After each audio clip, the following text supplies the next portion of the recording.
خۆشەویستانی کورسات نیوسڵاوتان لەبێ لەگەڵ هاوکارانم بەیەکەوە پانۆرامای ئەم شەوتان پێشکەشەکەین.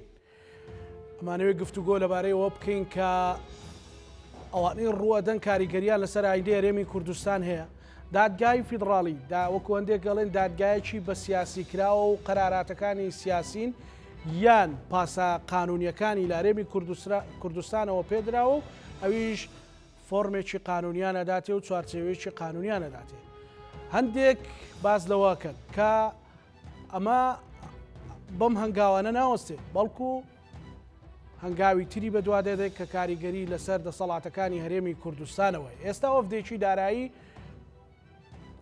وەزارەتی دارایی عێراق لە هەولێرن ئەیانەوێت تەدقیقات بکەن و بڕیارەکەی دادگای فیدراڵی ژەوێت کە موچە لە بەغدا و ڕاستەوخۆ دابەش بکرێت و خۆیان سەرپەرشتی هەڵبژارد نەکەن و کۆمەڵێک وەیتر کە ئێمە لەو بەرنامەیەدا گفتوگۆی لەبارەوەکەین. بەچی ئەتواندرێت هەرێمی کوردستان با قەوارەکەی هەوکو هەمووی لەسەری کۆکە و چوارچێوێکی دەستوری هەیە، بەڵام کە ناوەڕۆک بەو شێوەیە نەما کە پێشتر ترافیکی سیاسی وەزیرانی خارجی وڵاتانی ئەوروپی و ناوچەکە بوو. ئێستا ئەگەر ئیشێکی عسکەری و مخابراتیان پێمان بێجینا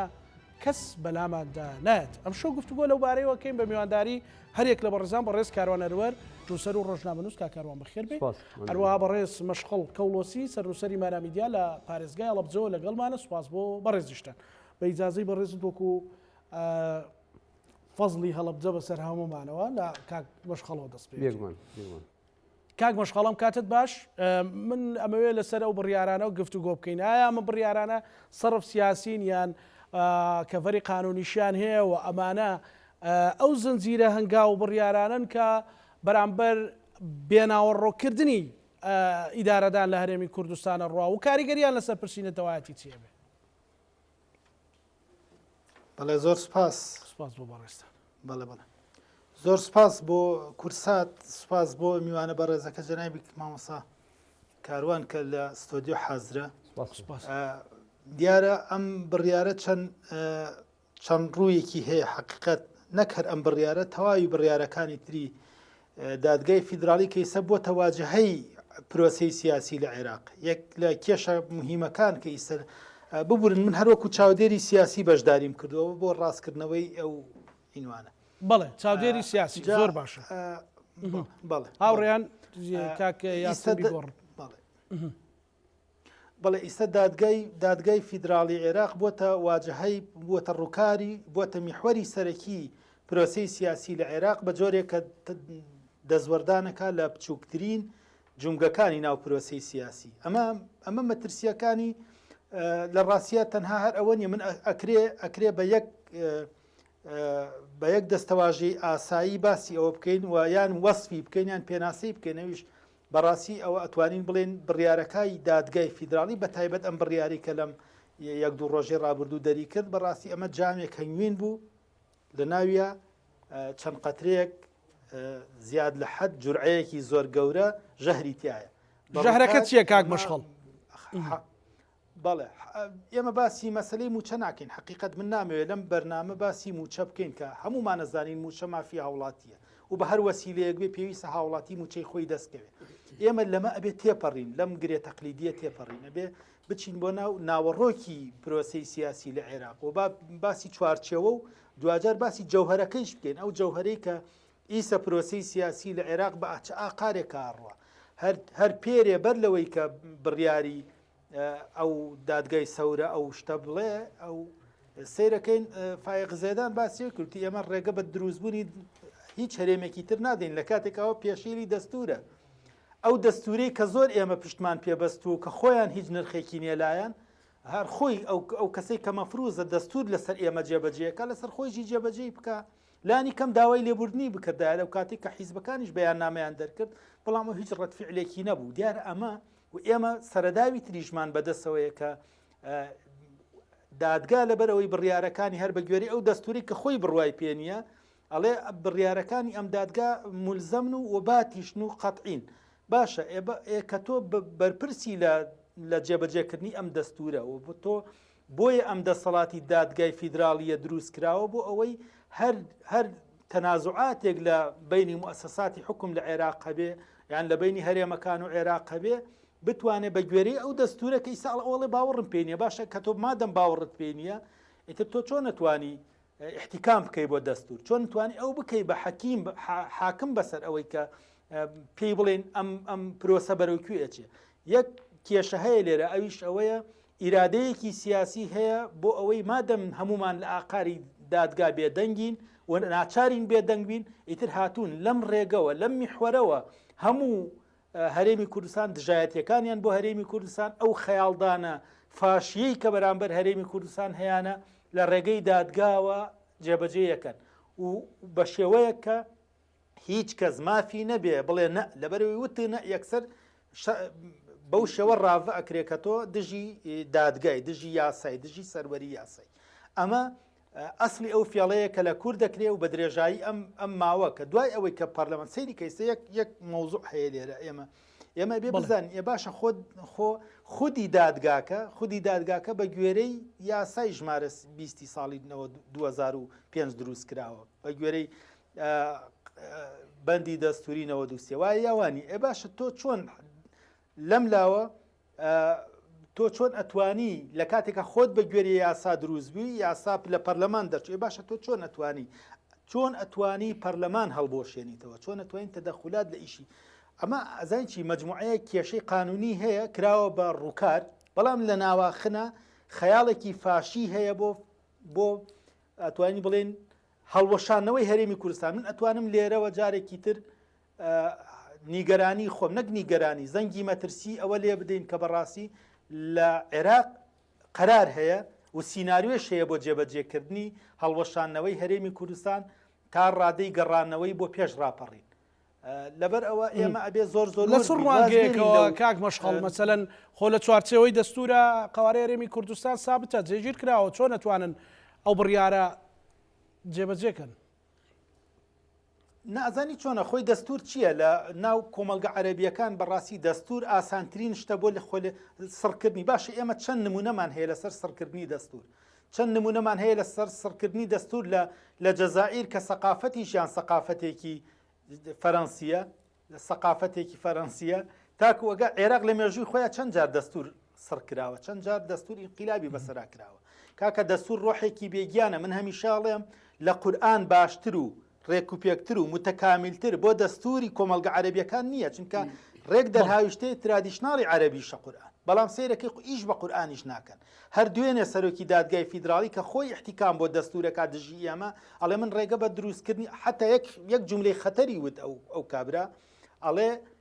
ئەو کەسانی کە دەستوریان نووسیوەتەوە ئیسە خۆیان نەزانن کە بە هەڵەداچوون یعنی پەشیمان لە هەموو ئەو بند و باوە دەستوریانی کار خۆیان دایان ناوە باشە کاک مەشخەڵ پێ دوانێ لە هەرێمی کوردستانە وەکو زۆر خەڵگە ئەیڵێت کە لە هەرێمی کوردستانەوە پاس دراوە بە ئەگەر بە فوتبۆڵ بشوبێنین پاسێک دراوە بە دادگای فیدراڵی یان ئەو قەرارانەی کە بەڕێزت باسیەکەی بۆی بەرامبەر هەرێمی کوردستان دەربچن باشە نەزانی چۆنە خۆ تۆ سەیری کە تۆ سیناریۆکە چۆن دروستەکەی ئەوان هاتوون لە سەرەتا کێشەیەکی ئەوەندە گەورەیان بۆ هەرێمی کوردستان دروست کردووە بۆ سەیرکە ئێمە شتێکمان هەیە پێ ئیرادەی مسبق هەیە کاکە زانە ئیرادەی مسبق هەیە بڕیاری پێشوەخت هەیە بۆ گەڕانەوە بۆ سنترالیزەکردنی دەوڵەت ئێمە ئەبێ لەم مۆزوعە زۆر بە ئاسانی تێبگەوە بێت تەشەنوجیش مناقەشەی تیا بکەین ئەبێ بێت تەشەنوج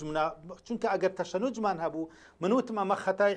هەرێمی کوردستان ئەو یوتی خەتای یەکێتیە پارتیە نازام چییە ئەمە ڕاستیەکەمان لێو نەبێ شاڕێگەکەمان لێو نەبێ ئێمە میلەتێکین خاکی ئێمە داگیر کراوە بە گوێرەی قوانینی نێودەوڵەتی ئێمە میلەتێکی خاک داگیر کراوین ئیستا ئێمە ناچارین لە عێراق بژین باشە کە ناچارین لە عێراق بژین و بەشێکین لە خاکی عێراق زۆر بەداخەوە ئیستا ئێمە ئەبێ چۆن تعامل بکەین لەگەڵ ناوەند ئێمە سیغەیەکمان هەڵبژاردووە کە گەلی ئێمە دەنگی پێداوە کە بریتە لە سیغەی فیدراڵی باشە لەم سیغە فیدراڵیە هەرێمی کوردستان خۆی لە ئەساسا سربەخۆ بووە کاتی پێش پرۆسی ئازادی عێراق دەسەڵاتی ڕەهای هەبووە و توانای قەراری هەبوو هەموو شتێکی هەبوو ئێ باش ئەم میلەتی کووردە بۆ ئەوەی بتوانێت بە گوێرەی قانون و بە گوێرەی شەرعیەت و سیاقاتی دەستوری تەعامل لەگەڵ عێراق بکە دوای پرۆسی ئازادی عێراق بە ئیجماعی هەموو کورچوون لەگەڵ عێراق دانیشتنیان کردو ڕێککەوتن و عێراقیان دروست کردە و ئەمانە ئێ باشە دەستکەوت لەم دەستکەوتە گەورەتر ێ باشە دوای ئەوە پلە بە پلە تۆ سەیری خەتی بەیانی تعاملی عێراق کە لەگەڵ هەرێمی کوردستان لە یەکەم چرکەی بەهێزبوونەوەی عێراق و لە 2009 تاکو ئیستا و کاتە من لە کوردستانی نوێ بابەتێکم نووسی کۆتایی پرۆسەی بە کوردیکردنی حکومە لە عێراق لە 2009 ئەو کاتی کە مالیکی ڕۆشت تیارەکانی کڕی لە ئەزانی چۆنە ئێمە لە سەرەتا زانی ومانە ئیسش ئەزانین ینی بۆەوەی مێژوو بەسەرمانەوە شاهید بێ کە ئێمە ئەزانین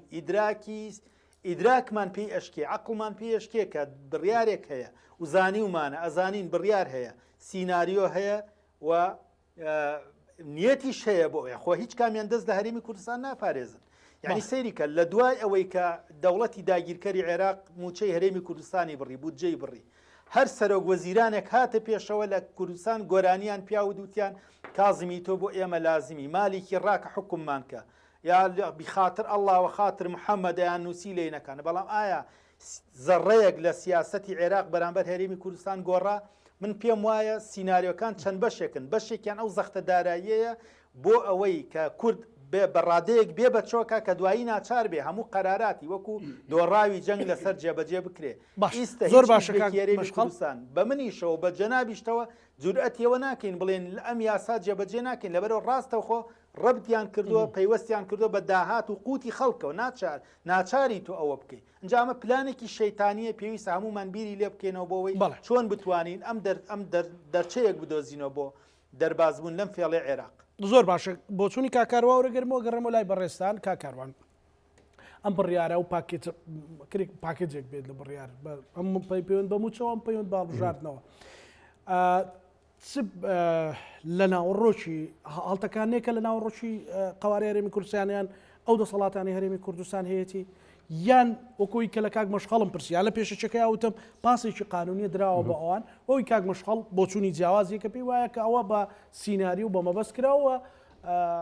مەبەستی هەڵوەشانەوەی قوارەی هەرێمی کوردستان. سڵام بۆ تۆ بەڕێستان زۆر سپاس. سڵام بۆ کاک مەشخەڵ کە ساڵانێکی ناسم وەک کەسێکی نەتەوەی بیرەکاتەوە و جارجاریش ئاوا ڕوا بەلای حیزبا و ئەمانەیە بەڵام بۆ ڕاستکردنەوەیەک ئەڵێم ئێمە لە دەرگای دادگای فیدرالیمان ناوە ئەوان فەرزیان نەکردو بە سەرمانە چ بۆ مۆزوعی موچە چ بۆ مۆزوعی هەڵبژاردنەکان یعنی بۆ مۆزوعی موچە خۆمان نەزانین کە دەیان دانیشتن کراوە لەگەڵ وەزارەتە پەیوەنددارەکانە نەگەشتونێتە قەناعەتێک باشە بۆ مۆزوعی هەڵبژاردنەکانیش سەدان کۆبوونەوە دانیشتن کراوە لە ساڵی ئەتوانم بڵێم لە یەکەم دانیشتنەکانی پەرلەمانەوە تاوەکو ئێستا کە تۆ نەگەیتە قەناعەت بگەیتە بنبەست بگەیتە ڕێگەیەکی داخراوە بگەیتە بازنەیەکی قفڵ کراو ناچاری پەنا بۆ دەرەوە ئەبێ دادگای فیدرالی بە پێی دەستوری عێراق کە من و کاک مەشخەڵ هەردووکمان دەنگمان بەم دەستورە یاوە لە ساڵی 2005 دادگایەکی دەستوریانی ڕسمیە ئەم دادگایە لەو دادوەرانی کە تایەتی هەموو تەکویناتی عێراقی تیا کۆبووەتەوە و لە خواری هەموو قەرارەکانی شۆ زۆرینەی دەنگ نەبێت ئەڵێ وصدر الحكم بالأكثرية باتة وملزم للسلطات كافة يعني أما إخريت الدنگداني هميشه يعني ببي ياسا حل كراوة ئەم محکەمەیە باڵاترین دادگای يعني باڵاترین دادگای لە عێراق ئەو کێشانەی ڕوویەکی سیاسی هەیە ئەو کێشانە چارەسەرەکە کە بە ڕووە سیاسیەکانە ئەگەنە بنبەست يعني ئێمە چەند شانسێکیان نابە ئێمە کە خۆمان لەبینی خۆمانە کورد کەڵم ئێمە مەبەستم لە هەموو سەرانسەری مێزی دانیشتانی کوردیە 12 جار دواخرا ئەم دانیشتانە 12 جار داخرا خۆ ئەو حاکمانە ئەو دادوەرانە ئەیانتوانی لە دانیشتنی یەکەم و دووەم و سێمە ئیلزامی قەرارەکە تەطبیقکەن یانی یاساکە جێبەجێ بکەن بەڵام کەوایان کرد کەواتە ئەم دادگایە مراعاتی هەست و نەسیشەکان نەک بە سیاسی کراوە بە سیاسی نەکراوە بە دەستوری کراوە بەپی دەستور بەپی ئەحکام ئەوە تا ئێستا من کە لە بەردەستمایە هەر یەکێک لەو مادانەی کە بڕیاری لەسەر دراوە داوا بڕیار لەسەر و مادەکە نەدراوە هەش بڕیاری دەرکردووە ڕۆژی 21 دوو کە ئەکاتە چوارشەمەی پێشوو لەوە تقریبان ئەتوانە بڵێن 2 بۆ 3 بڕیاریان جێبەجێ کراوە ئەوانی کە ڕەفز کراوە يعني هەر ئەوە نییە یەک دوو دانیشتنی نەکردووە ئەوەی موچەکەی لەگەڵ ئەوەی لەسەر هەڵبژاردنەکان و لەسەر بازنی هەڵبژاردنەکان و لەسەر کۆتاکانە بڵێ ینی بەڵام ئەوانی کە مادەی 8 مادەی 7 مادەی 6 کە با بڵین بڕیارەکان ئەم بڕیارانە ڕەفزکراوە ئەوەی کە من ئەیبینم ناتوانین تاعن لە دادگای فیدرالی بین ئێمە بە هیچ شێوەیەک چونکە هیچ شتێکی فەرز نەکردو ئێمە خۆمان ڕۆشتوین مامۆستا موچەی نییە فەرمانبەر موچەی نیە سکاڵایەکیان بەرز کردووە بەپی دەستور و سکاڵایەکی یاسایی کە لێکۆڵینەوە کراوە لە سەر و بەندی سکاڵا کە سێرەکەی بڕیارەکان هەمووی لە بەرژەوەندی شەقامە هەمووی لە بەرژەوەندی شەقامە ئیلزامی چوار بڕیاری ئیلزامی دەرکردو کەڵی ئیلزامی پێویستە موچە بەم شێوێ بدری پێویستە موچە چوازم هاوڵاتیان هەمویان لەبەرە پێویست ناکەم من هەر چوار بڕیارەکەی موچە بخوێنمەوە بەڵام هەر چواران ئیلزامین کەڵی ئیلزامی ینی فەرزێکە هەم بەسەر حکوومەتی عێراقا هەم بەسەر حکوومەتی هەرێمی کوردستانە کە موچە ئەبێت بەم شێوێ بدرێ بخرێتە بانقەوە تەئجیل نەبێت لە ئاخری بەم شێوان ینی ئەم چوارە هەر چواری ئەتوانم بڵێم لە بەرژەوەندی خەڵکە ڕاستە لەوانەیە حکوومەت بە جۆرێک لە جۆرەکان نەتوانێت بچێتە ژێرباری بەڵام خۆ ئەو حکوومەتی عراقی ئیلزام کردو کە موچە بە خەڵک کەواتە تۆ چ زەرێرێک ئەکەین ئێمە لەمەیە ئەگەر هاتوو کەیسەکانی خانەنشینان زیندانیانی سیاسی کە سوکاری شەهیدان قەرەبووی ئەنفالکردنەوەکان پۆزش و داوای لێبوردن لە جینۆسایدی کوردستان ئەمانش بەرین لە دەرگای محکمەی اتحادی بێ کە عەرەبی لە محکمەی اتحادی ئێمە پەرین دادگای فیدرالی ئەمانە کەواتە ئەم دادگای سەلمانی کە ئەکرێت ئیشی پێ ئەکرێت و جوڵی سیاسیش پێکرێت و جوڵی یاساییش ئەکات و ئەو گرێکوێرانی کە لە یاسای ناو هەرێمی کوردستان هەن ئەکرێ هەنێکیان بکاتەوە ئەتوانێت هەنێکیان بکاتەوە ئەگەر بەم شێوازەی بکاتەوە کە وەکەوەی موچەکە وەکەوەی کە ئێمە چەندێک داوامان کرد کە بکرێ بە چوار بازنە هەڵبژاردن لە هەرێمی کوردستانە داواکان بەپی زۆرینە و کەمینەی ناو ئەو پەرلەمانی کە ئێستا ئێمە هەمانە جێبەجێ نەکرا لەبەروی زۆرینە لەگەڵەوە بەڵام ئێستاتی شەقام و کاردانەوەی شەقام و پەرچەکردداری خەڵکی سادە هەمووی لەگەڵەوەیە کە چوار باز نایبێ هەر خۆی لە خۆیە چوار بازنەکە یەکێکە لە گەورەترین دەستکەوتەکان کە ئیعترافێکە لە دەستوری عراقی و لە عێراقەوە بەو هەڵەبجەیی کە ئێستاتێ کاک مەشخەڵتیا دانیشتووە کە شاری من و ئەویش نزیکە لە هەڵەبجەوە بەم شێوێنە بۆ ئیعتراف نەکرا کەواتە هەڵەبجەکە کرا بە بازنەیەک ئەمە دانانە بە شایەتبوونی پارێزگای هەڵەبجەیە دوو ئەم چوار بازنەیە من بۆچی لێرەوە بتوانم دەنگ بم بە خەڵکێک کە بمەوێت دەرچێ ئەی بۆ سنووری شارەکەی خۆم کە سوکاری خۆمە کە خۆم ئەیان ناسم کە هاوڕی خۆمن ینی کۆمەڵێک دروست بوو کۆمەڵی کێشەی دەنگدان و دەنگدەر دروست بوو لە یەک بازنەیەوە دروست بوو ئێستا توانم بڵێم ئەمە کێشەکە چارەسەرەکە دوو مەسەلەی کۆتاکان کە بڕیارێکی لێیاوە عێراق 35 میلیۆن دانیشتوانی هەیە 35 میلیۆن دانیشتوانی هەیە 9 کورسی کۆتایی هەیە لە پەرلەمانەکەیە یعنی لە 35 میلیۆن 9 کورسی ئێمە 5 میلیۆنین بۆ 5 میلیۆن و نیو 11 کورسی کۆتا بەس کاک مشخەڵ پێوە ئەمە محکمەی سەورەیە خۆی سەورە مەسەلەن و بەڕاستی ئەو بڕیارەی داوی چەند قەترێک ئەگەر زۆر نەتەوەی بیرکەیتەوە ئەگەیتە ئەو قەناعەتانی قەناعەت بە خۆت بکەیت کە ئاواهی ئەجینات و ئەمە دەستورە و ئێمە خۆشمان جاری کەژێڵێمەوە کورد لە دەرگای محکمەی اتحادیەوە دادگای فیدرالی بڕیارەکانی حسێبە دەرەنجامی بڕیارەکانی حسێبە لە ڕۆژی یەکشەمەوە کە ئەو بڕیارە نەدراوە سیرکە شەقامی کوردی ئێمە ڕایگشتی هیچ سنتەرێکی گەورەمان نییە ڕایگشتی خەڵک بەڵام هەرچیمان هەیە ئەم تۆڕە کۆمەڵایەتیانەیە کە کۆدەنیەک لەسەر هەر بابەتێک دروست بوو کەواتە ڕایگشتی شەقامی لەگەڵە کە کۆدەنیەک بە دژەکەی دروست بوو کەواتە ڕای شەقام دژێتی ئەتر من هیچ ناڵم ئەوە نەڵم کە وەرن سێری شەقام کەن ڕای شەقام کەواتە بڕیارەکانی دادگای فیدرالی لە بەرژەوەندی شەقامە لەوانەیە لە بەرژەوەندی حیزبێک نەبێت لەوانەیە لە بەرژەوەندی بەشێک لە وەزارەتی حکوومەت نەبێت لەوانەیە لە بەرژەوەندی کۆمەڵێک فئەیەک و چینێکی دیاریکراوی خەڵک نەبێت بەڵام بە شێوەیەکی گشتی خەڵکە ئەوکە خۆمان پێڵێن بە زمانە کوردەکە خەڵکە ڕەش و ڕوتەکە لە بەرژەوەندیەتی فەرمانبەرەکان لە بەرژەوەندیانە مامۆستایان کە 160 ڕۆژ بایکۆتیان کرد لە بەرژەوەندیانە بەنسبەتی هەڵبژاردنەکانیشەوە هەم بەنسبەتی کۆتاکانەوە کە ویسترا بکرێ بە خطابی کەراهی ینی وتاری تون و تیژی بەڵام خۆی لە ڕاستیە وانە من نمونەیەک گەێنمەوە هەڵم جارێکی ژەڵێم لە 35 میلیۆن خەڵک لە عێراق 9 کورسی کۆتایە لە 5 میلیۆن و نیوی کوردستانی خۆمانە 11 کورسی کۆتایە کە بەپێ ئەو معادلەی ئەوان بێت ئەبێ یەک کورسی کۆتامان هەبێ بەڵام ئێمە کەسیش داوای ڕەفسکردنی کورسی نەکرد محکمەی اتحادی کە ڕەفسەکات بەراوردکاریە دەکات ئایا کۆتایی نەتەوەییە ئایا کۆتایی ئاینیە ئایا ئەم ژماری لە 100 کورسی بۆ 111 کورسی زیاد بکرێ یعنی 11 کورسی بخرێتە سەر 100 کورسیەکە بەم شێوە یعنی ئەمانە هەمووی دراسی ئەو نۆ حاکمن ئەو نۆ دادوەرن کە لەوێ ئەوەی کاک مشخەڵ هەڵوەشانەوەی هەرێمی کوردستانەوە لەم قۆناغێن نا ینی هیچ باوەڕ ناکەم چکە هەرێمی کوردستان بە دەستور دروست بووە هەرێمی کوردستان من دروستم نەکردو تۆ دروست نەکردو کاک مشخەڵ دروستی نەکردووە کە یەکێک داوای هەڵوەشانەوەی بکات بێ بەپێی دەستور هەڵیوەشێنێتەوە هەتاوەکو ئەمڕۆ دەستور بەم شێوەی بێت دەستور لە پشتی هەرێمی کوردستانە چونکە بیرمان نەچێ ئەو دەستورە کە داڕێژرا جنابی مام جەلال هەزار ڕەحمەت لە گۆڕی لەگەڵ جنابی کاک مەسعود لەگەڵ کاک نەوشیروان لەگەڵ ئەمانەی کە ئەتوانە بم سەرکردەکانی پێش ئێمە ئەمانە تەسبیتیان کردیە یعنی ئەتوان بڵم جێگیر کراوە بە شێوازێکی زۆر ڕسمی هێزی پێشمەرگە هێزێکی نظامیە هەرێمی کوردستان هەرێمێکی قانونی و یاسایی و دەستورێ لە ناو عێراقە کەس ناتوانێت هەڵیوەشێنێت بەڵام ئەگەر ئەم حاڵەتانی کە ئێمە خۆمان لێرە و لەوێ کۆمەڵک دەسەڵات هەیە بە پێی یاسای فیدرالی. ئێستا ئەگەر باسی دەوڵەتی فیدرالی بکەین سێرێکی ئیماراتکەین. ئیمارات فیدرالیە، حوت ئیمارەتی هەیە، حوت ئەڵمانیا فیدرالیە، ئەمریکا فیدرالیە، هیندستان فیدرالیە، بەرازیل فیدرالیە،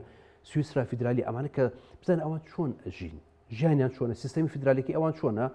نەک ئەوەی کۆمەڵێک لەزمە بی بەدەستەوە لەزمی نادەستوری و ناقانونی بێگومان بەرامبەرەکەشت دیان قڕگت دەگرێت. ئێمە پێشتر 680 ملیارەکە هەر جارێکە حکوومەتی عێراق ئێنارد بۆ کوردستان کۆمەڵێک شۆفێنی و پەرلەمانتار هەستان سکاڵایشان تۆمارە کرد. ئێستا لە ئەمڕۆ بەدواوە لە چوارشەمە بەدەوە ئەوەش نەما بۆ لەبەرەوەی ناردنی پارە بوو بە ئیلزامێکی دەستوری. محکەمەی اتحادی بڕیاری لەسەرەوە کە ئەبێ حکوومەتی عێراق پارەکە ئیتر بە هەر شێوازی خاتە بانکەوە ئیخاتە شوێنیکەوە کەواتە ئەمە یەکێک لە سوودەکانی کە هەموو جارێ بوو لێرەش لیژنەی دارایی بۆ بچێتی دارایی بێگومان. ئێستا ئەمە کۆمەڵی کێشی چارەسەر کردو. ینی ئەم بڕیارانە لە ساڵح و لە بەرژەوەندی ئێمەی کوردە بە دەرەجی یەکەم و شەقامی کوردستان. ئیتر ئەگەر کۆمەڵێک خەڵکی کەمیش بەرژەوەندیان بکەوێتە مەترسی و قەیچێکە با زۆرینە چۆن ئێمە لە پەرلەمانە دایم زۆری نەزاڵە بوو بەسەر کەمینا بە شێوازی جۆرا و جۆر و ئەمانەی کە کۆمەڵێک دەنگ ئامادەکرا بوو با لە شەقامیشە زۆرینە بەرژەوەندخوازی بەرژەوەندێکی بۆ هەبێ بەڵام با کەمینە زەرەر بکات. لە دنیاشە وایە دایم کێ ئەیباتەوە ئەوە ئیباتەوە کە تحملی سەبر و تحملەکەی زۆر بوو، ئەو ئیباتەوە کە برسێتێکی چەش، ئەو ئیباتەوە کە سێ مانگ موچەی ئەفوتی، ئەو ئیباتەوە ئێستا ئەمانە نازانم من پێم سێرە ئەگەر کەسێک لە هەرێمی کوردستان عنی با بڵێن نادەستوری ئەم بڕیاریان ناقانونی بێگومان خۆی ئەگەر ئێمە خۆمان چارەسەرمان بکردایە باشتر بوو لە بین خۆمان بمانتوانێت خۆمان موچە بین باشتر بوو. بەڵام ئێمە خەڵک بۆچی من یەکەم جار کە تاعین بووم ساڵی 1992 لە هەڵەبجە تاعین بووم. ئێستا کاک مەشخەڵ لە هەڵەبجەیە من هەشت دانەمان موچەم وەرنەگرت بۆ لەگەر یەکەم وەجوێ دامزران بەڵام تحملمان کرد زروفێکی کە بەڵام من ئێستا تێ ناحەقیەکی زۆرە بینم کۆمەڵێک ینی پارە ئەبینم کە هەڵ ڕژێ بەم لاو بەو لاو مەسەرەن ماینێکە کڕی بۆ پێشبڕکێ بە $1 ملیۆن سیارەیەکە کڕی نازان بە ئەوەنە بۆ کێ بۆ من نا بۆ شەقام نا بۆ خەڵکی فەقیرنا بۆ خەڵکی دەوڵەمەند بۆیە خەڵکی فەقیریش مامۆسای ئەوەی کە تەنها سەرچاوەیەکی موچەی هەیە یێتە سەر جادە و شەقام و خۆپشاندانەکە 160 ئەمانە کێشەکانی خۆمان نەمانتوانی ئەو چارەسەرکەین بۆ مەسەلەی ناو پەرلەمانیش کاکەزانە بە هەمان شێوە ئەوەی کە من بزانم بەدەیان دانیشتنمان کردووە با کێشەی ئامار و داتا چارەسەرکەین با کێشەی یەک بازنەی بکەین بە 4 بازنە و زیاتر لە بازنەیە با کێشەی کۆتاکان بە شێوازێک بێت کە هەر 11 کۆتاکە دەنگ بەلایەنێکی دیاریکراو نێن با هیچ نەبێت نەوەکانی کریمی عەلەکە و زەردەشتەکانی سلێمانی و کاکەیەکانی هەڵەبجە ئەوانش دەنگیان هەیە لە پێکاتە ئەمە بە هیچ شێوەیە قبوڵ نەکرا ئللا ئەوەی کە من ئەمەوێ یا من یان هیچ 11کەش ئێوە تا دادگاش بڕیارەکەی بەم شێوازە کە هەبوو. ئێستاش ئێمە هیچ کێشەیەکمان نییە تورکمان و مەسیحەکان باشەکەی بۆ خیتابەکەی یەکێتی وا خوێندرێتەوە کە تورکمان و مەسیحی و خیتابەکەی وا بەکارێت ئەجیناوەرە ئەگەر تۆ سیر بکەیت یەکەم کەسێک کە ئینسافی بە تورکمان و مەسیحی کردبێت لە تاریخی عێراقا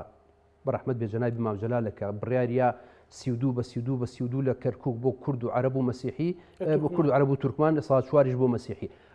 هەر ئەم زۆرناژەنانی ئێستا هەستان کردیان بە هەڵاوتیان ئەوە فرۆشتنی کەرکووکە. یعنی ئەمە ئەگەر تۆ بتەوێت تاریخ بجێڕیتەوە ئەمە تاریخە باشترین شوێن بۆ ژیانی پێکاتە نەتەوەیەکان و پێکاتە ئاینەکان زۆنی سەوزە سنوورەکەی ئێمەیە کاکەیمان هەیە زەردەشتیمان هەیە مەسیحیمان هەیە تورکمانمان هەیە بەهاییمان هەیە و بەکاریشمان نێناون بۆ دەنگدان هەر کەسێک هاوڵاتی بە شەرەفی هەرێمەکەیە و دەنگی خۆشی بە ئارەزوی خۆی یاوە فەرزیش نەکراوە کەسی دەنگی بۆ کۆ نەکردوەوە تاوەکو من بیگەێنمە پەرلەمان بۆی بێتەوە جارێکیکە دەنگ باتەوە بە بەرژەوەندەکانی خۆم بەعکسەوە ئەوەی کە لێرە ئەکرێت بە هیچ شێوێ جیاوازی لە بینی نەتەوە پێکاتەکانان نییە بەڵام بەکاری هەدریان لێ نەکرابەوە کە نوێنەریان نابێت لە پەرلەمان شکۆیان بۆ گەڕان خۆیان ئەتوانم بڵێم کۆمەڵێکیان خۆیان غەدریان لە خۆیان کرد چونکە من پێکاتی تەمسیلی پێکاتی خۆم بکەم تەمسیلی پێکاتی ئاینی و پێکاتی نەتەوەی خۆم بکەم دەنگ بە خۆم ئێم دەنگ بەلایەنێک نام جارێک دوان سیان 4 5 بەڵام سەر لە هەمان کاتە ئەوان هەر برای ئێمن لە هەرێمەکە ئەژین ئێمە هەزاران ساڵە پێکەوەین و هیچ کێشەیەک دروست نەبوو بەداخەوە لە قۆناغی ئەخیرا سیاسە دوای کرد کە هەنێک کێشە بێتە ئاراوە بۆ بەکارهێنانی دەنگی ئەوان ینی کەڵم بەکارهێنانی دەنگی ئەوان ئێمان ئیساتی خۆیان ئەزانن کە ئەوەیە بەم شێوە نیان کردای هیچ نەبووایە ڕێی ئازادی خۆیان و ڕێی سەربەسی خۆیان کاک مەشخەڵ کاکاروان پێی وایە کەمە خواستی زۆرینەی شەقامەوە و محکەمەی فیدراڵی بە قەراری هیچ کەسێک نهاتوە تا بە پێشنیاز هیچ کەسێک نهاتوە قەرارانە بەرامبەر هەرێمی کوردستاندا بەڵکو هەرێمی کوردستان خۆی چوە لە دەرگایداوە مەسەلە لەسەر مەسەلەی موچە مامۆستایان خۆیان چوون لە دەرگای محکەمی فدرالیان داوە لەسەر مەسەلەی بازنەکانی هەڵبژاردن و یاسای هەڵبژاردن هەرێمی کوردستان و هێزولانە سیاسەکە خۆیان چوو لە دەرگایانداوە کەواتە ئەمە بۆ بۆنێکی مەترسیدار یان بۆ قەترەی ژاهراوی لە ناو بڕیارانەدا هەست پێ بکەین. بەڵێ سوپاس وڵی کاکە زانە من وام زانی بە لەیلەتول قەدر دانیشتوم هەر منتان لەبیر چووە زانی ئەوە نام شەوی بەراتە ئینشاڵڵا خوای گەورە بەرەکەت بخاتە تەمەن هەموو هەرێمی کوردستان بەڵام لای جەنابەت دەستمان پێکرد 14 دقە لای جەنابەت وتم بە بۆچوونەکانی پەرت نەبن بیگەێن عەدالەت هەبێ لە کاتێک عەدالەت هەبێ لە ئەکید لەو گەڕێیا وای لێکم یەک دوو تێبینیم هەیە یەکەمیان ئەوەیە کاکە جەنابی کاک کاروان وتی ئێمە دەنگمان بۆ دەستورەوە بە کاک مەشخەڵیشۆ من بە شایدی کوردستانی نوێ کە ئەو کاتە مەقالەیەکم هەمان ڕۆژی دەنگدان لەسەر دەستور مەقالێکم هەیە لاپەڕەیەکی کوردستانی نوێی گرتووە ئەوەی کە لە عێراقی نوێ بە دەستور ناکرێ عینوانی مەقالەکەی و من دەنگم بە دەستور ناوە خۆشببختانە و من ئیمانم بەوە نیە لە عێراقا دەستور و شتانە گەمەی مناڵانەیە لە عێراقا بەڕاستی ئەنی لە عێراقا نە دەستور هیچە و ئیلا هێز و ئەوە ترادیشناڵی کۆمەڵگەی عەرەبیە کە هەر هێز و هێستی پێ غەیری هێز هیچ شتێکی تر حەکەم نییە و من هەندێک تێبینیتر اینجا ئەگەر جەنابی کاک کاروان باز لەوەیە کاکە موچە نەدراوە وڵی برادرانەیەکێتی حاکمی ئەم وڵاتە بۆ موچەی نەداوە من حەزەکەم پێم بڵێ حاکمی من بووی سە من لەم زۆنی سەوزا و برادرانە من حەزەکە موچەکەمان خێرا بدەنێ و بڕۆم چۆنی هێنێ نازانم باسی یەکێتی پارتیمان نەکرد وەکو دوو ڕۆژنامە نووس کاک مەشخەڵ بەڵێ من وەکو چاودێری سیاسی بڵێ بەڵێ بەڵام تۆ هێنات بەلای ئەوەی کە حکومت باشە حکومەتی هەرێم حکومەتی هەرێم کە نەیداوە لە کێ پێکاتەوە برادەران عنی ئێوە ئەزانی چۆنە با نەختی عەدالەت بین لە کاتێک قسە ئەەکەین حکومەتی هەرێم لە پارتی کە بەرپرسیارەتی یەکەمی هەیە بەرپرسیارەتی یەکەمی هەیە پارتی لەوەی کە موچە نەدراوە دوجارێکیەتی بەرپرسیارەتی دووەمی هەیە برادەرانی گۆڕان بەرپرسیارەتی سێمی ئیسلامیەکانیش کە هەریەکان لە مەرحەلەیەکا بەشدار بوون ئەوانیش بەشدارن لەم ئیرسە خراپەی کە لە حکومڕانی کوردیا هەیە ناتوانین بڵێن فقط پارتی و فقط یەکێتی و فقط ئیسلامی ئەمە حقیقت وانە حقیقت پێمانەڵێ کە ئێمە عقلی سیاسی کورد عقلی ئیداری کورد لە مەرحەلە ئەوە نەمان لێزانیوە هەر ئەو نەمانزانیوە کە حکم بکەین ئەگینا خۆ کەس دەستی برادرانی نەگرتووە کە بێن حکومێکی ڕاست و ڕاشید بکەن ئەمە ڕاستیە لەبەر ئێمە نەچین هەموو شکستەکان هەڵواسین بەلایەنێکا و لایەنەکانی تر وەکو فریشتە دینکەن بەڵام نمونەیەکی تر هێنراوە لەسەر مەسلەی کەمایەتیەکان و ئەمانە بەڕاستی ئەگەر تێبینی هەیە لەسەر کورسی کەمایەتیەکان جا قسەیەکی کوردی هەیە ئەڵێ خەتەنە سونەتە بەس نەک لە بنە ێ باشە خەتەنە سونەتە تۆ بە شێوەیەک لە شێوەکان دابش بکرای بەس تۆ چوی بڕیوتە لە بنەوە بڕیوتە فەقیرە ناتوان بەشداری انتخابات بکەن وەکو کیانی معتەرەف بی ناتوان یعنی تۆ سبێنێ ناتوانانی ئەمە خەتەری ئەمە لە چییە من علاقەم بەس بە کۆتا ناتوانن با بینەران بە هەڵیان نەبێتوانن وەک هاوڵاتی هەرێمەکە دەنگی خۆیان بن و بێنە ناو بازنی هەڵبژاردنەکانە بەڵام ناتوانن کۆتایان هەبێت بەڵام ناتوانێتی نەرم بڵێ کاک کاروان من هیچ قسەیەکم نەکرد تا جەنابووی تەواوی بەڵام لێگەڕێ با من هەندێک قسە بکەم شتێک هەیە ئەمڕۆ لە سیاست ئەمڕۆ لە دنیای سیاست ئەمڕۆ لە دنیای دەوڵەتداری ئەمڕۆ لە دنیای دەوڵەتداری شتێک هەیە پێوتری هێزی نەرم ئەم هێزە نەرمە خۆگەر دەوڵەتەکان نەشیان بێ حقیقەتیش نەبێ بە جۆرێک لە ئۆتۆپیایەک بۆ خۆیانی دروستەکەن کاکی من ئێمە مەسلەی کەمایەتیەکان و تەمسیلکردنیان لە پەرلەمان و هەبوونی ئەوەی کە ئەوان هەست بە نوێنەرایەتی خۆیان بکەن ئەگەر ئەمەش نەبێت تۆ ناچاری سیغەیەکی تر بدۆزیتەوە لە هەرێمی کوردستان چونکە لە واقعی نێودەوڵەتی لە مەحفەلە نێودەوڵەتیەکان هەمیشە وتراوە هەرێمی کوردستان هێزێکی جوانە یان ئەتوانین بڵێن شوێنی داڵدەدانی کەمایەتیەکانە لە کاتێکە کە لە عێراق کەمایەتیەکان دووچاری جینۆسای دەبنەوە ناچارەکرێن وڵات بەجێ بهێڵن بەڵام لە هەرێمی کوردستان نوێنەرایەتیان هەیە ئەم دوو وێنە کاتێ بەراوردەکەی بۆ هەرێمی کوردستان هێزێکی نەرم و هێزێکی پروپاگەندەیی زۆر جوان بوو تۆ نەئەکرا لە پێناوی ئەوەی کە هاوکێشە ناوخۆیەکان ساغ بکەیتەوە بێی هەرێمی کوردستان لەم ڕووە جوانە دابڕی ئەمە ئەگەر زەرەر نەبێ لە کوردستان کەوتووە لە چی زەرەرە من چۆن بتوانم بە دیبلۆماتکارێکی غەربی بە میدیایەکی غەربی بەوانە بڵێم کە ئێمە ڕێز لە کەمایەتیەکان نەگرین باشە کاتێک کە تۆ مەحرومیانەکەی تۆ مەحرومیانەکەی لە دەنگدان بۆ نمونە بەو شێوەیان وجودێکیان هەبیە هەرچۆن تۆ لە یەکێ دەیت تۆ یا من لە یەکێ دەمە دوجار نەتیجەکە چییە؟ نەتیجەکە ئەوەیە قوارەیەک بە ناوی بۆ نمونە ئەرمەنی ناتوانێت بگاتە پەرلەمانەکەی تۆ ڕاستە ئەتوانێت دەنگ بدا. ئەمە لەلایەکی تر یاسای پەرلەمان ئەوەی کە هەرێمی کوردستان یەک باز نەبێ یان چەند باز نەبێ، هەرچەند من بەڕاستی مهتەم نیم بە ئینتیخابات لە ناو گەلانی شەرقی چۆنە ڕوا چۆن ناڕوە، بەڵام یەک خەتەریتیا بینم کاتێک کە فرەبازنەیی بێ بەڕێزان فرەبازنەیی بێ ئێمە پێمان وایە یەکێک لە کێشەکانی ئەوەی کە کورد نابێ بەنەتەوە ئەوەیە هەمیشە بربەستی سروشتی هەبوو لە نێوان ناوچەکان لەهجەیەک بۆ لەهجەیەکی تر هیچ ڕابطەیەک لە بینمانە نەبووە. ئیستا عێراق بەو شەیتانی خۆی هاتووە خاڵێکی تری دروست کرد و ئەویش ئەوەیە دەنگدەرێکی هەڵەبجە هیچ مهتەم نییە بەوەی حیزب لە دۆک چیەکە، حیزب لە هەولێر چیەکە، یان کەسێک لە زاخۆ علاقەی بەسەرەوە نیە لە سلێمانی چیەکرێ، بەڵام ئەمە ئەبێتە هۆی دابڕانێکی زیاتر لە ڕووی ئیحتیماماتی سیاسیش. هەستی سیاسیمان بەرامبەر ناوچەکانی یەکتر نامێنێ، بایەخ بەوە نادەین کە حیزبێک بۆ تەنمیەی هەڵەبجە بەرنامەی چییە.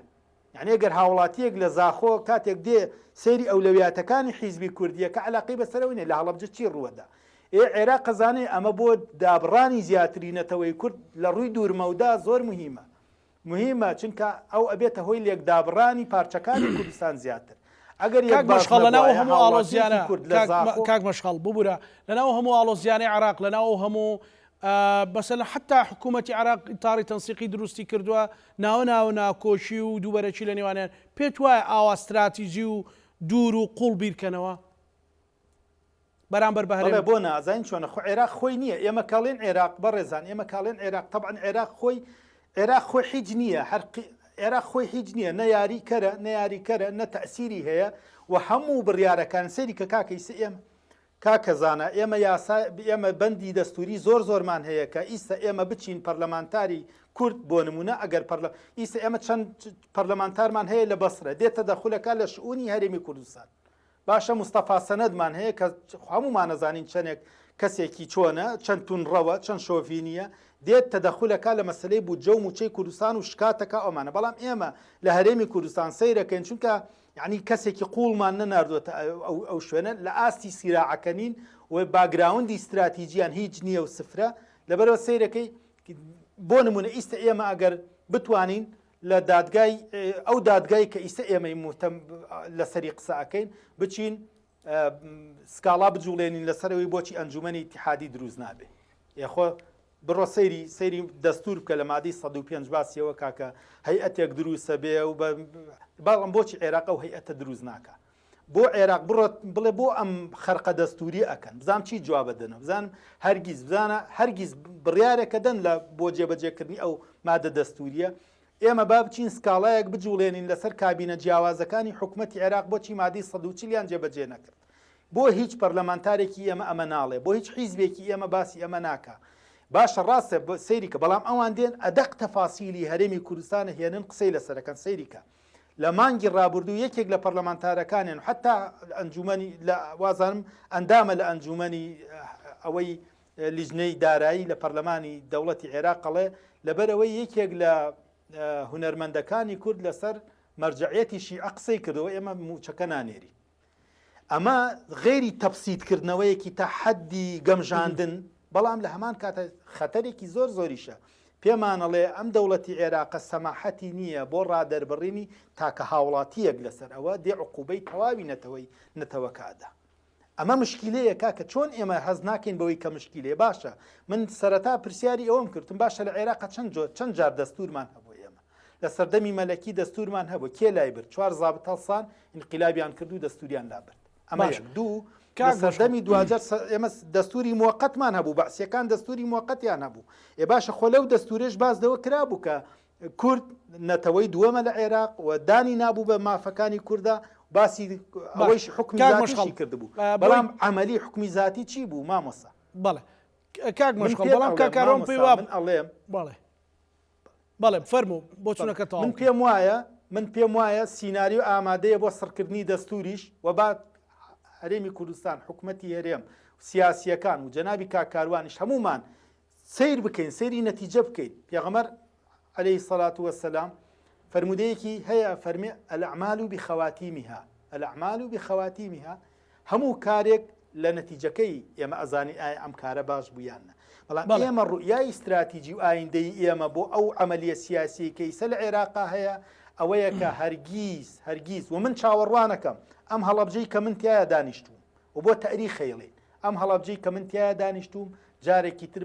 بە ناپاڵمی عێراق بەردومانەکرێت ئەو سلێمانی کە جەناب و تایە دانیشتووی جارێکی تر سوپای داگیرکەری عێراق ئەگەڕێت زۆر باش و هەولێر ئەگەڕێنەوە هەولێر ئەگەر ئێمە بینە قەوسین ئەگەر ئێمە زوو بە زوو ماڵی خۆمان ڕێک نەخەین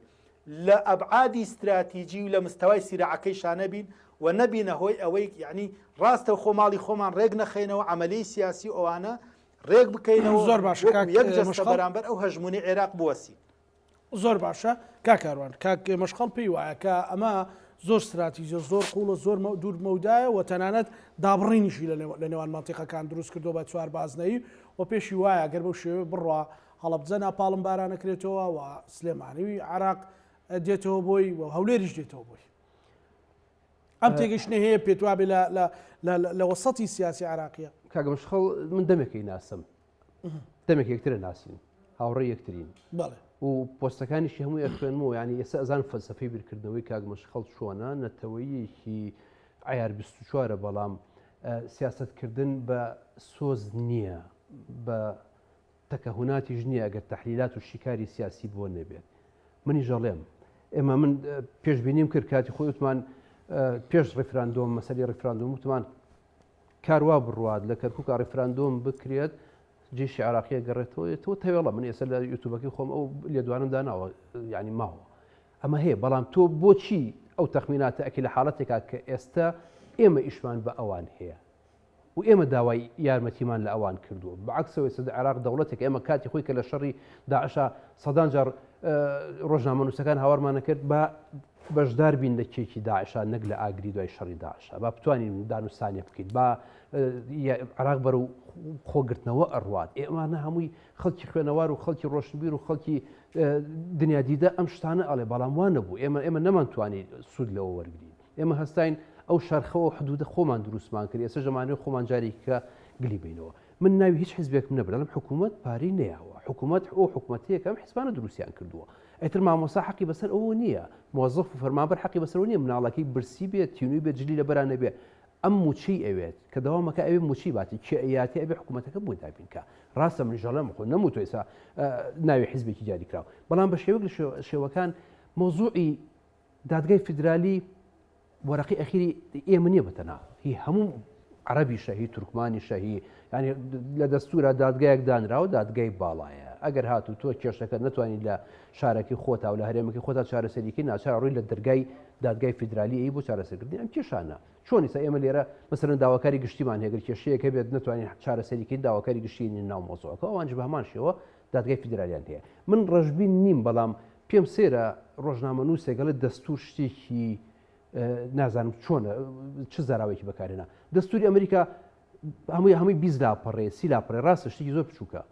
بەڵام حکوومەتێکە با بەڕێوە کە سەرانسەری دنیا با بڕێەوە ئەگەر دەستور نەبی ئێمە چەند محاولەمان کرد بۆ داڕشتنی دەستور ئێستا ڕژنووسی دەستورەکە لەسەر مێزەکەی من دانراوە ئەم ڕۆژە سێریێکەکەم و کۆڵی خەفەتە خۆ بۆ لەبەر ئەگەر دەستورت هەبێ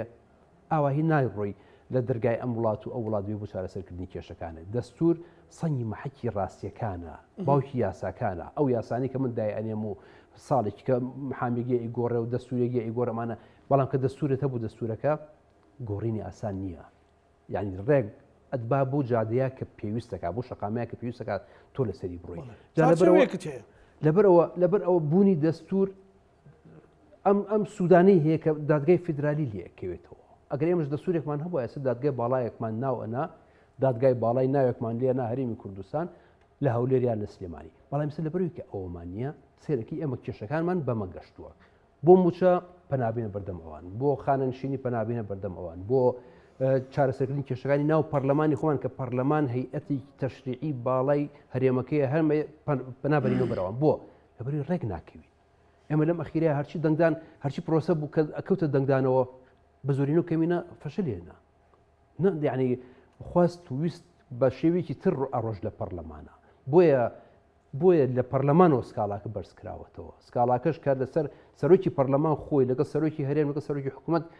کراوە بەشێک لە بڕگەکانی ئەوەی بەڵام محکەمی فیدرالی دادگای فیدرالی ئەو بڕگەی ڕەفز کردووە نەچۆتە ژێرباری ئەو سکاڵایەوە کە لە سەرۆکی پەرلەمان و سەرۆکی هەرێم و سەرۆکی حکوومەت کراوە لە بڕگەیەکە لە بڕگەکانە پێما بێیان هەشتیان حوتە بڕای هەشتەمیان حوتەمە ئەو ڕەفزکراوە بۆ چی بە وڵاتانی ئەوروپا ئەوانە ئەڵێن کە پێکەوە ژیان لە هەرێمی کوردستانەیە مەسەلەن کە وەکو خۆی وچی نمونێنایە کە لە بنەوە مەسلەی پێکاتەکان و کەمینەکان بڕاوە بە هیچ شێوەیەک نەبڕاوە ئەوەی کە من ئەیبینم وەرە ناو شاری سلێمانی سێ چوار کەنیسەمان لە ناو سلێمانیا هەیە پەرستگایەکی زەردەشتەکانمان هەیە حوسەینیەکمان هەیە کە ئەتوانم بڵم هەر هەزاران هەزار کاکەی لە هەڵەبجەیە هەن ئەمە یەک دەنگیان نەبووە ئەمەی کە من باسیەکەم ینی هەموو مەسیحەکانی ئێرە تورکمانەکانی کفری ئەسانچی مۆزوعی کۆتا و مۆزوعی کۆتا و پێکهاتە لە هەرێمی کوردستانە بە شێوەیەکی کرد بەلاڕێیا برا بەداخەوەڵێ من ئێساتێ من ینی ئەو برا تورکمانەکان و برا مەسیحەکان ئەگەر لە پەرلەمانە بن بەومانەیە کە مافەکانیان پێشێ لەکرێ بێگومان بەبێ کۆتا بڕنەوە پەرلەمان و خۆیان کاندیدکان ئەمە یەک دووش ئێمە لێرە پارێزگاری لە گیان و سەرۆت و سامانی هەمومان وەکو یەک ئەکرێ ینی کەسێک ناتوە لە حاڵەتێکە بەڵام استقلالکردنی دەنگ و استقلالکردنی شێوازێک بە سیاستکردن نەتیجەکی باش نابێت ئەمە نەتیجەکەیتی ئەجینا ئەگەر پێکاتی ئاینی بێت ئەی بۆ کاکەیەکان دەنگیان نیە بۆ زەردەشتەکانی ئێرە و دەربەنی خان و گەرمیان دەنگیان نیە بۆ تورکمانەکانی کفری دەنگیان نیە بۆ هەموو کۆتاکان لە دوو شارە کۆبوویەوە بۆ هەموو یانزە دەنگەکەیان تەنها بۆ یەک حیزبی دیاری کراوە بوو ئەمە کێشەکانی دروست کرد ئەمە پەرچەکردداری شەقامی ساتێ متعاتیف نییە لەگەڵم حاڵەتەیە سۆزانی بەڵام لەگەڵەوە سۆزانی کە ئەگەر تورکمان وەک خۆیان لە بەروی نەتەوەی دووەمن لە هەرێمی کوردستانە خۆیان کاندیدکەن و مڕشەحیان هەبێ و بکەونە خۆ بێگومان دەنگی خۆیان هەرێنن و مەسیحەکانیش برا مەسیحەکانیش بە هەمان شێوە بە کلدوەکان و بە ئاشوورەکان و بە هەموو کلدانیەکانەوە بە هەمویانەوە بتوانن تەکەتولێک بتوانن حیزبێک دروستکەن دەنگی خۆیان هێن و نوێنەری خۆیان لە پەرلەمانە بێ بەڵام ئەگەر بە کۆتا بێت خەڵکی هەرێمی کوردستان بە 150 دەنگ بە 200 دەنگ کە فەوجێک دەنگ بە کاندیدێک دەری بچێنێت ئەمەیان پێ ناخۆشە هەنی من بۆی ئەڵێم بەداخەوە من 3 ڕۆژ 4 ڕۆژ لە چوارشەمە متابعی ڕای گشتی خەڵک ئەەکەم ڕای گشتی خەڵک بە ئاقارێکی خراپە ڕۆشت و ئێستا خەریکە بەرەو خطابی کەراهیە دروستە بێت وتاری تونوتیژی بۆ لە بەرەوەی لایەن هەیە مەسەلەن ئەمە بەکارێنێتەوە جارێکیکە ئەمە بەکارێنێتەوە لە تەوزیفێکات لە سوشال میدیای بە دیوە خراپەکەیە نەخێر وەرەسێتی تاریخی هەرمۆتە و کۆیە بکە بزانە لە بە درێژایی هەزاران ساڵە هیچ کێشەیەکیان لەگەڵ مسلمانەکان و براکوردەکانیان نەبووە وەرەسەری کاکەیەکان بکە کە لێرە ئەژین بە هیچ شێوەیەک بە مێژومان کێشەیەکمان لە بینمانان نەبووە ژن و ژنخوازی هەیە بەعکسەوە ئێمە سەردانی ئەوانەکەن ئەوان سەردانی ئێمەکەن ئەیتەواوە زەردەشتەکانی سە بۆ هەمویان لە سلێمانی دروست بوون کەواتە ئەمە مەسەلەن لێرە دائنیشن لێرە ئازادیان هەیە بە هەمان شێوە مەسیحەکان و تورکمانەکانیش ئازادیان هەیە بەڵام کێشەی کۆتا بەم شێوەیە چارەسەر کرا کە خۆمان نەمانتوانی چارەسەری بکەین ئەجینا لە مفاوەزاتەکانە لە دانوستانەکانە زۆر بە ئاشکرا باس کرا ینی ئەمە کە من ئەیڵێم بۆچی هەمووی لە هەولێر و دووەکا بێت قیچک ئەگەر کۆتا هەیە با کورسێک بین بە کاکەیەکان کورسێک بین بە تورکمانەکانی کفری کورسێک بین بە مەسیحەکانی سلێمانی ئێمە 11 کورسیمان هەیە بەم شێوێ نەخێر و نەخێر ئێمە گیان بەمە یعنی ئێستا من ئەتوانم بڵێم بەداخەوە ینی ئەم حاڵەتە کە بەم شێوەیە ڕوویە لە دەرەنجامی کۆمەڵێک عینادی و کۆمەڵێک بەرژەوەندی لایەنی دیاریکراوە دروست بووە جیناوە بۆکو جاری کەژەڵێمەوە لەوەتی ئێمە هین لەگەڵ کاکەیەکانە ئەژین لەگەڵکانژین بێگومان نەخێر ئەوان تەنها یەک بڕیارە ناوە محکەمی اتحادی ئەڵێ ژمارەی کورسەکان 100 کورسیە زۆر باش کاک مەشغەڵەگەر دوا سەرنجی خۆتم پێ بڵێیت شتێکی لا تێبینی بێ یان شتێک لە پرسیارەکانی منانەت گەیاند بێت بەڵێ وەڵاهی کاکە من پێم وایە ئەوەی کە لە عێراقەیە استراتیژی هەڵوەشانەوەی هەرێمی کوردستان کەوتۆتە سەرسکەی خۆی ئەمە ئیلا ینی ئەکسسواراتە ئەکرێ بۆ هەنگاوەکان و بەڵام ئەوە کەوتۆتە جێبینی خۆی ئێمە وەکو میدیاکار من و جەنابی کاکاروان و جەنابتان و هەموو ئەبوا ئیسە وەڵامێکی ئەحمەد مەلا تەڵالمان بدایەتەوە کە بە ئیستیزاوە باسی هەڵوەشانەوەی هەرێمی کوردستانەکە وەلانی کەمە بواە لە ینی پەرلەمانتارێکمان هەبووە داوای قانونی هەر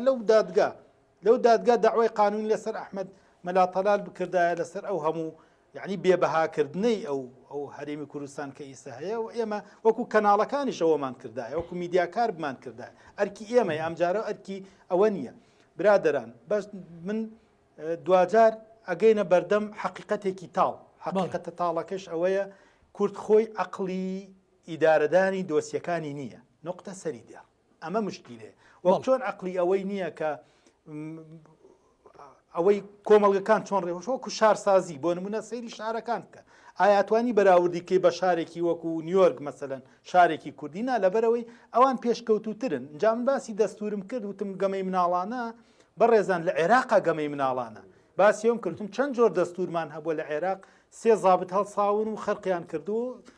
سڕیشیان پاسەکەم کاک مشخەڵ بەڵام لە وڵاتێکی وەکو ئەمریکا لە ئەساسە دەستور ڕاستە دەستور دایکی یاساکانە و سەری هەموو یاساکانە و هەموو ئیقاعی ئەمەلی سیاسی و دەوڵەتداری ئەمانە زەبتەکە ئەمە ڕاست زۆر ڕاستە بەڵام بۆ عێراقنە هەموو هەر شتێکمانوت ئەڵین بۆ عێراقنە بۆ شوێنی تر ڕاستە جوانە بەڵام بۆ عێراق جوان نییە چونکە لە معناکانی بەتاڵەکرێتەوە لە معنا کاری پێ ناکرێت هەر خۆی سەرۆکی دادگای فیدراڵی ئەڵێ من باوەڕم بە فراهەرێمی نییە ئەڵێ پەشیمانیشین لەو هەرێمەکە دروستمان کردو بەڕاستی واڵێ تیجگە لە هەرێمی کوردستان کەن بە ناچاری ئەڵێ ئەوانەیشی کە دەستورەکەیان نووسیوە ئیسە پیان وایە زیاوای ئەبێ بگۆڕێ باشە تۆ چیەکەی لەگەڵمە خۆ ئەمە خۆی دادوەرە خۆی ئەبێت دەستور جێبەجێ بکە بە کورتی و کوردی ئێمە لە عێراق هیچ شتێک لە قاڵبی خۆیان نییە و نابێ ئومێدی خێر لە عێراق بکەین سپاس دەکەم دواسەرنجیکا کارەوە ئەخیر پێ حوتی تەموزی 2024 کۆمیسیۆنی باڵای هەڵبژاردنەکان هەڵەوەشێتەوە کاتەکەی بەسەر ئەچێت ئەگەر ئێمە لە پێش ئەو کاتەوە هەڵبژاردنمان نەکرد بێت ئەم بڕیار و ئەم کێشانە هەمووی بەهەدەر ئەچێت ئەمە یەک دوو ماوەتەوە سەرەوەی کە ئەم بڕیارانی کە دەرچووە جێبەجێکردنی هاوکاری حکوومەتی هەرێمی کوردستانی ئەوێت چ لە بابەتی موچەکایە چ لە بابەتی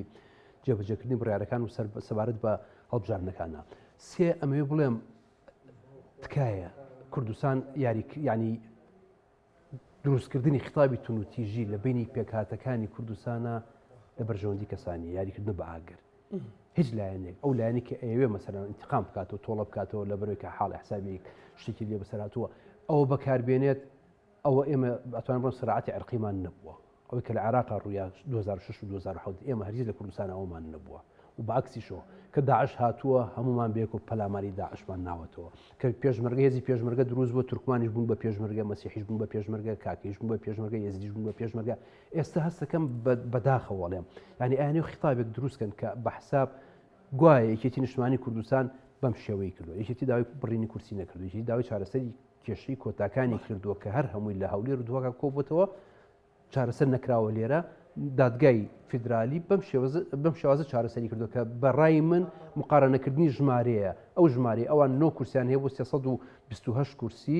ئێمە 100 کورسیمان هەیە ئەبێت چەندمان هەبێ لە حاڵەتێکە پێم وای بێت چارەسەرەکەیان بە چارەسەرێکی یاسایی چارەسەر کردو کە ئەمەیە و جاری کەژەڵم هیوادارم ئێمە و هاوڵاتیانیش کە تۆڕە کۆمەڵایەتەکان بەکارهێنین تکایە با یاریکردن و هەست و نەسی یەکتر بپارێزین چونکە بەڕاستی ئەم حاڵەتێک کە بوو حاڵەتێکی یاسایی یعنی ئێمە زانیمان کە ئەم شێوازە چارەسەر ئەکرێ بەڵام تکایە یاری بە هەست و سۆز یەکتر دەکەین زۆر سپاس بۆ بەڕێز کاروان ئەنوەر نووسەر و ڕۆژنامەنووس سپاس بۆ بەڕێستان ئەروە سپاس بۆ بەڕێز مەشخەڵ کەولۆسی چاودێری سیاسی سپاس بۆ بەڕێستان لە پارێزگای ئەڵەبجۆ لەگەڵمان بوو بینەرانی خۆشەویست لەگەڵ هاوکارانم پانۆڕامایەم شۆمان پێشکەشکردن هەموو لایەکتان ئەمانەتی خوای گەورە بنخوا